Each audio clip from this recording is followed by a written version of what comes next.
공정의 무게 2부 특권의 세습. 영상 A 서울 강남 타워 팰리스. 고3 학생 침실. 알람 7시. 아침 식탁엔 엄마가 준비한 영양식. 거실엔 영어 과외 선생님 대기. 경북 구미 고시원. 같은 고3 학생. 새벽 3시 편의점 야간 알바 끝. 3시간 수면 후 독서실로 향하는 뒷모습. 2025년 대한민국 두 학생 모두 서울대를 꿈꾼다. 이 두 학생 중 누가 서울대에 갈까요? 통계는 이미 답을 알고 있습니다. 부모 소득 상위 20% 자녀의 서울대 합격률 73%, 하위 20%는 3.1%. 이것은 노력의 문제가 아닙니다. 시스템의 문제입니다. 불평등은 한 세대의 문제가 아니다. 그것이 대물림될 때 사회는 멈춘다. 일부 출발선은 처음부터 다르다. 특권의 시작은 8세부터. 세습은 갑자기 일어나지 않습니다. 부모의 교육, 거주지, 정보, 그리고 기회의 차이가 조용히 아이의 미래를 나누기 시작합니다. 서울 강남의 한 초등학생은 학교 끝나고 영어 토론 수업, 코딩 캠프, 논술 첨삭을 받습니다. 지방의 같은 또래는 학교가 문 닫은 뒤 빈 운동장에서 놀 뿐입니다. 교육부 2025년 사교육비 통계. 월 평균 사교육비 1년 총액 상위 10% 114만원 1368만원, 하위 10% 8.3만원 99.6만원, 차이 13배. 월 114만원이면 1년에 1368만원입니다.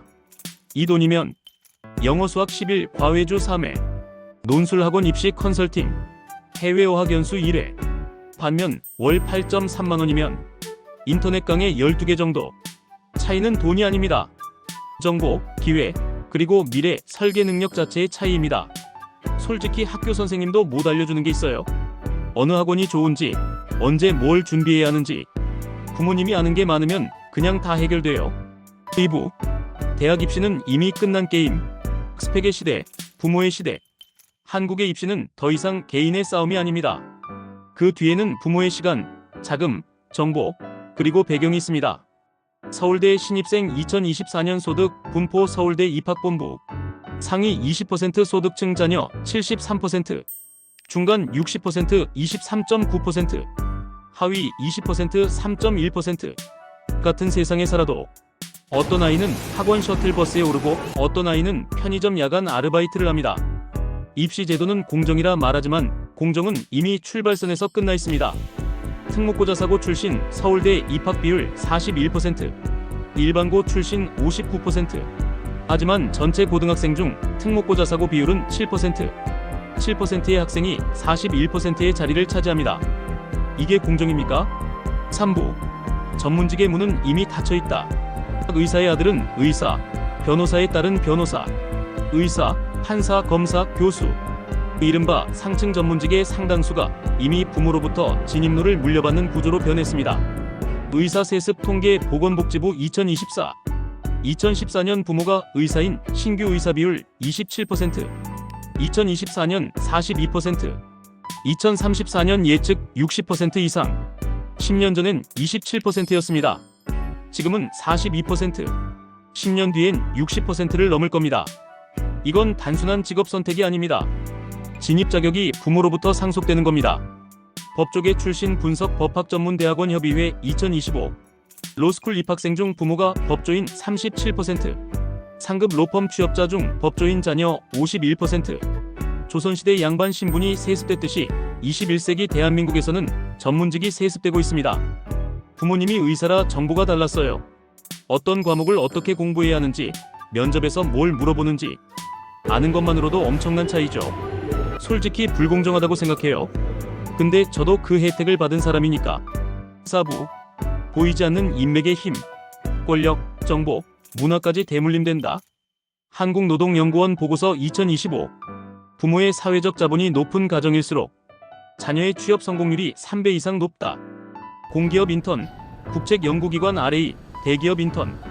겉으로는 공정한 경쟁처럼 보이지만 추천서나 멘토 연결 같은 비공식 경로는 이미 상류층 가정의 정보망 안에서만 작동합니다. 추천서 한 통이면 되는 세계가 있고 1000개 지원서를 써도 안 되는 세계가 있습니다. 당신은 어느 세계에 살고 있습니까? 국회공직윤리위 자료 2025. 최근 5년간 국회의원 자녀 친인척이 공공기관 보좌진으로 채용된 사례 41건. 그중 29건이 내정후 공고 형태, 능력주의는 형식일 뿐입니다. 실제 사회는 관계주의가 지배하고 있습니다. 5부. 부의 대물림이 인생을 결정한다. 돈이 곧 미래인 나라. 2025년 통계청 발표. 부모 소득 상위 10%의 자녀가 성인이 돼서도 상위 10%에 남을 확률 62%, 부모 소득 하위 10%의 자녀가 하위 10%에 그대로 남을 확률 48%. 이 수치는 OECD 평균보다 높습니다. 즉, 한국은 세습 불평등이 가장 빠르게 고착되는 나라 중 하나입니다. 그리고 더 심각한 건 이 불평등이 당연한 것처럼 받아들여지고 있다는 점입니다. 우리는 언제부턴가 부모 찬스를 비난하면서도 내 아이에게는 같은 기회를 만들어주고 싶어 합니다. 그 모순이 이 사회를 붙잡고 있습니다. 6부. 정치는 불평등을 유지한다. 불평등은 유지될수록 누군가에겐 이익이다. 국회 본회의장, 정치인들의 발언 모음. 정치는 공정의 언어를 말하지만 정작 불평등의 구조를 유지하는 쪽은 정치권입니다. 조국의 사례만이 아닙니다. 2020만 2025년 국회의원 자녀 채용 입시 특혜 논란은 여야를 가리지 않고 20건 이상 드러났습니다. 정치인에게 불평등은 바꿔야 할 대상이 아니라 통제 가능한 자산이 되어버렸습니다. 그들은 공정을 외치지만 자신의 자녀만큼은 예외로 둡니다. 7부. 세습사회의 끈 멸망. 움직이지 않는 사회는 썩는다. 2024년 한국의 출산율 0.72명. OECD 최하위를 넘어 인류 역사상 최저 기록입니다. 왜 아이를 낳지 않을까요? 통계청 설문 1위 경제적 부담. 하지만 진짜 이유는 다릅니다. 내 아이에게 이 불공정한 세상을 물려주고 싶지 않아서입니다. OECD 사회이동성 지수 2024. 한국 세대 간 이동성 37개국 중 29위. 이 말은 곧 가난하게 태어나면 평생 가난할 가능성이 세계 최상위 수준이라는 뜻입니다. 하위층이 올라갈 수 없고 상위층이 내려오지 않는 사회는 결국 멈춥니다. 세습사회의 끝은 멸망입니다. 말 그대로 다음 세대가 존재하지 않는 겁니다. 8부. 해법은 있다. 세계가 증명했다. 불가능한 일이 아니다. 정치적 의지의 문제다. 공정을 되살리려면 한 사람의 도덕성보다 국가 시스템 전체의 개혁이 필요합니다. 그리고 세계는 이미 증명했습니다. 1. 북유럽 모델 교육 완전 평준화. 영상 핀란드 헬싱키 공립학교 풍경. 핀란드 교육부 장관의 아이도 같은 공립학교에 다닌다. 핀란드는 사교육을 금지하지 않았습니다. 하지만 공교육을 너무 잘 만들어서 사교육이 필요 없게 만들었습니다. 핀란드. 한국. 사교육비 GDP 대비 핀란드 0.2%, 한국 2.3%. 하위 소득층 자녀 대학 진학률 핀란드 67%, 한국 32%. 불가능한 일이 아닙니다. 정치적 의지의 문제입니다. 이 프랑스 모델 엘리트 세습 차단. 2021년 프랑스 ENA 국립행정학교 폐쇄. 2021년 마크롱 대통령은 충격적인 결정을 내립니다. 프랑스 최고 엘리트 코스인 ENA를 폐쇄한 겁니다. 이유?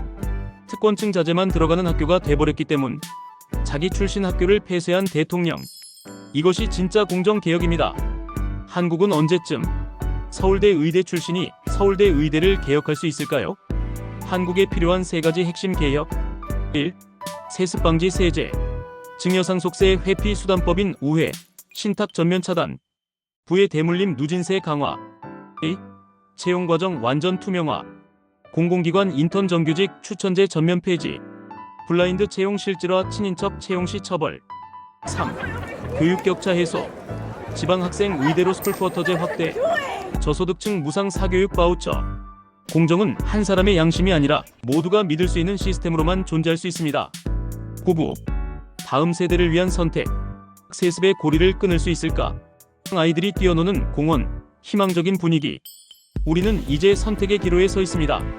특권을 묵인하며 익숙한 세상을 유지할 것인가, 아니면 불편하더라도 공정한 세상을 다시 세울 것인가. 세습의 고리를 끊지 않으면 다음 세대는 더 무거운 불평등의 사슬을 짊어지게 됩니다. 하지만 우리에겐 아직 시간이 있습니다. 10부. 지금 싸울 때다. 공정은 싸워서 얻는 가치다. 공정은 저절로 오지 않습니다. 누군가는 손해를 감수해야 하고 누군가는 기존의 특권을 내려놓아야 합니다. 하지만 그것이 세상을 다시 움직이게 하는 유일한 길입니다. 우리에겐 무기가 있습니다. 당신이 할 수 있는 세 가지. 1. 투표권 세습 정치인을 심판하십시오. 2. 발언권 침묵하지 마십시오. 3. 감시권 권력을 감시하는 시민이 되십시오. 변화는 광장에서 시작되지만 투표함에서 완성됩니다. 2026년 지방선거, 2027년 대선. 당신의 한 표가 다음 세대의 출발선을 바꿉니다. 공정은 싸워서 얻는 가치다. 그리고 지금 싸울 때다.